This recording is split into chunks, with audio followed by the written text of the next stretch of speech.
This is my 2012 Triumph Bonneville. My last video I did, I believe it was adjusting the chain tension. A viewer wrote and wanted to know if I could do a clear step-by-step on a oil and air filter change. Well, that doesn't seem so bad. Okay, let's get started.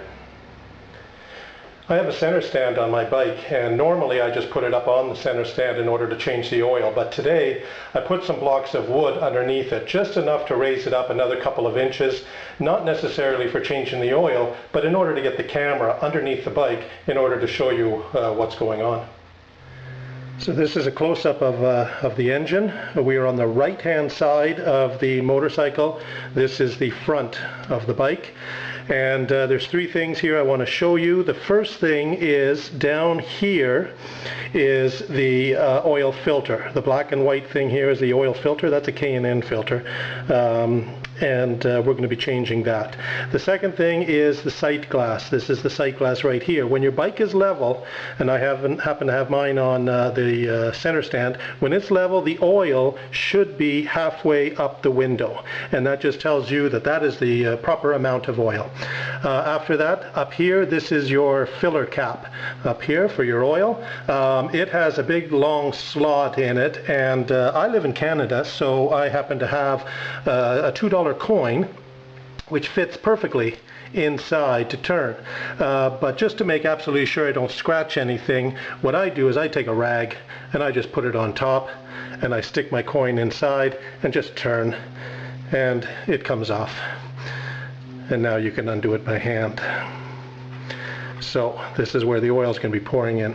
What we can do is we can leave the cap off in order to get air inside when we drain the oil out. Okay, so we're underneath the bike at the front looking towards the back. Right here, this is your oil drain plug. It is right beside one of the lines going to your oil cooler. That is a 13 millimeter bolt, and right behind it, right here, is the oil filter. This is the K&N. It happens to have a nut welded to the bottom of it to make it easier to put on and off. So what I'm going to do first is I'm going to crack this nut open, just so I can get my fingers in there later on after I get the drain container underneath it. So I'm just going to put a wrench, a socket on it, and I'm going to crack it open, and now I can loosen it by hand in order to drain the oil. For this demonstration, because I need the camera down there, usually I just use my hands, but just so you can see what's going on, I put an extension on my socket, and I'm just going to turn it with the extension just so you can see what's happening. We're going to take the screw all the way out and let the oil drain right into the pan.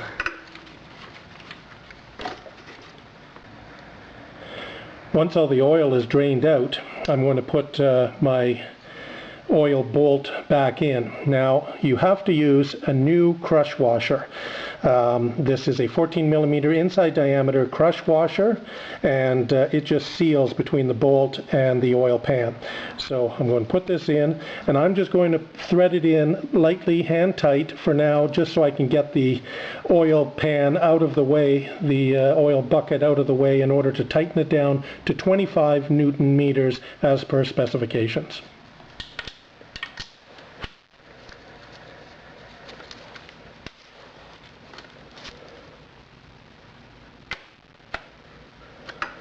That's set for 25 Newton meters right now, and now we can go ahead and remove my my oil filter.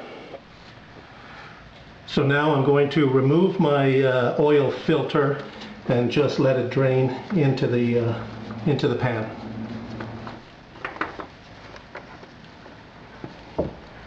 So now comes the interesting part. Everybody is going to tell you what kind of oil to use and what kind of oil filter to use. I think you should just go by what the specification is in your book, the API specifications, the weight of your oil. Today, I'm using Mobile One 15W50 oil and a Purolator filter. Now, you remember when I took off my filter, I had a K&N on there. I also had Shell Rotella T6 oil inside it. Today, I'm going to go with this brand. Next time, it'll be something else. I make note of what type of oil I'm using and how I think it's running in my bike. I was very happy with the Shell T6, but now I'm going to go with the Mobile one. I just go and I buy whatever I happen to see at the store. So to me there is no right way, there is no wrong way. You have to do it the way you think is the right way. Try it out for yourself and go from there. Now, I happen to, if you remember as well, the K&N filter had a nut welded on the top. This one doesn't. So I happen to have this Fram oil filter wrench, and it just happens to fit on the filter. You put a ratchet on the end of it and you can tighten it down to 10 Newton meters.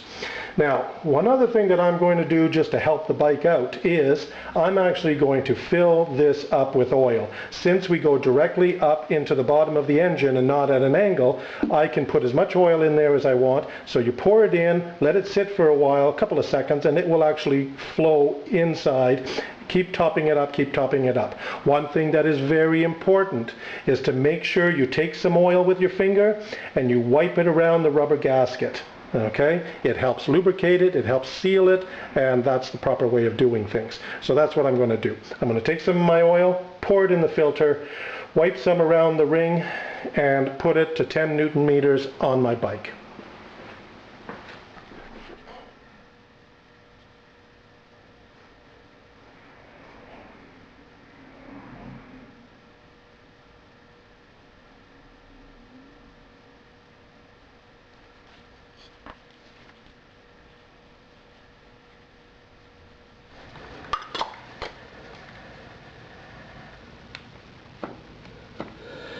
That's now down to 10 Newton meters. It's tightened down to 10 Newton meters. Now, if you don't happen to have a torque wrench, everybody can do it different ways. Some people say put the filter on and then give it, put it in till it's snug, and then give it another 3/4 to 1 turn. Others say tighten it as much as you can with one hand. You know, everybody has their own way of doing it. I happen to have torque wrenches, and I like it set I like it to be set for the manufacturer's specifications. This way I feel safer when I'm out on the road. All right, so our drain plug is installed and tightened down to the specifications with a new crush washer installed. The oil filter is installed and tightened to the proper specifications as well. Now it's just a matter of filling up the oil. So our drain plug our filler plug is removed, and the problem with this is that there is a gear. My finger is now touching a gear. It's only not even ½ an inch down. Kind of prevents a funnel from going all the way down. So we're just going to have to hold it there, and we're going to pour the oil in until the level gets to halfway up the sight glass down here. Now, manual specifies that with a complete oil drain with the filter, you should take 3.8 liters of oil. This jug of oil that I bought it in the States. I live in Canada, and they come in quarts. This says 5 quarts. So 3.8 liters is equal to about 4 quarts. I have 5 quarts, so of course I can't pour the whole thing in. So I'm going to pour about 3/4 of it in, and then I will just start topping it up until I see it about halfway up the sight glass.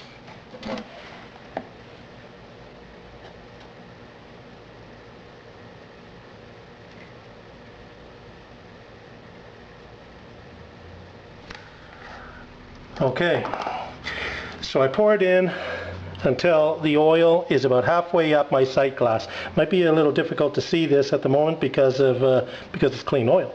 So now what we do is we put our filler cap back on. Just tighten it down hand tight using my coin, and then we check for leaks underneath. Check for leaks around your filter, check for leaks around the drain plug. Start up the bike. Okay, what I do is I pull out my choke all the way out, start up the bike. That way it revs around 2,000 RPM, and I'll let it rev for a few seconds, maybe 10-15 seconds, and then I'll shut it off. I will check the level. It might drop a bit because it's filling up the filter. And then you just keep checking it, keep running it, and check for leaks. And that should be about it. Once you know everything is dry, everything is level with the middle of the sight glass, then you're good to go. Now, let's get started on the air filter. The air filter is located behind this side cover on the left-hand side of the bike. There is one screw right here. Again, I'm going to use coin, and I'm going to undo this screw, and then the whole cover lifts up and off.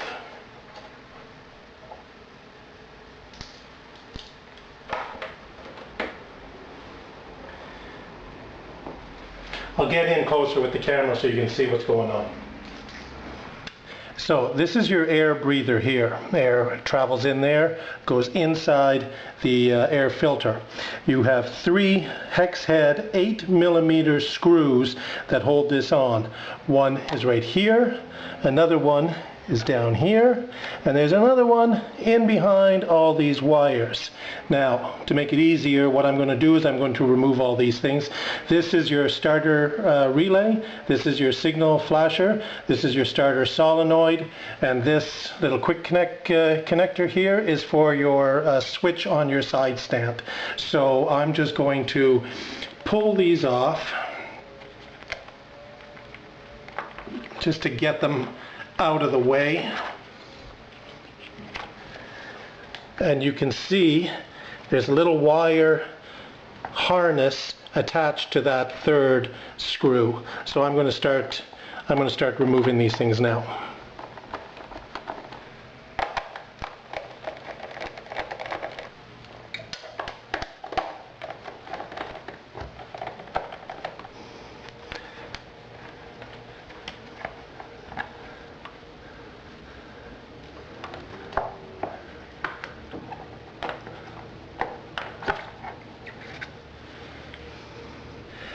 So you can see it's a hollow tube filter. The whole thing just slides right out. It's quite a big one. Air goes in, gets filtered, and the clean air is out this side. So if you're going to clean it with forced air, blow it this way and get that dirty air out. Best thing to do though is simply replace it with a new one. To prevent the filter from scratching the bars, what I do is I take a rag and I will fit it around this bar, and I will pull on it, and that will just protect the paint when you slide this in, because it has metal on the outside. So just take it, slide it back in, and that will protect the paint on your frame. Take your cover, put it back on, put your screws, these 2 screws back in first. Your other one will have this little wire harness on it, this little wire clip. It goes back on this top left one up here.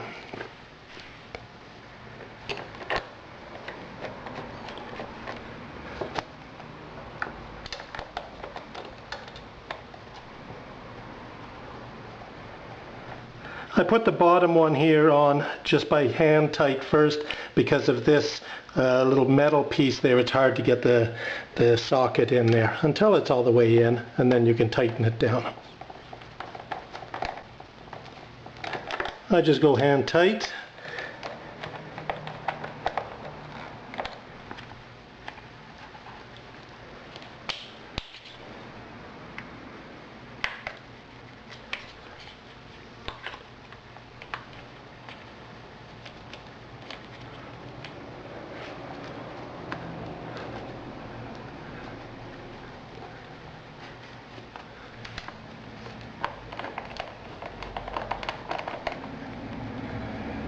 And that's all there is to it. I'll put my side cover back on.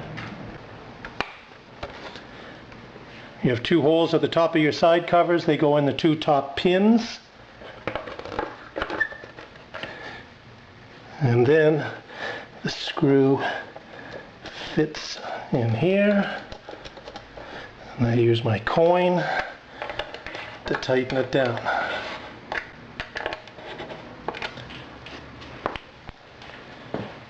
That's all there is to it.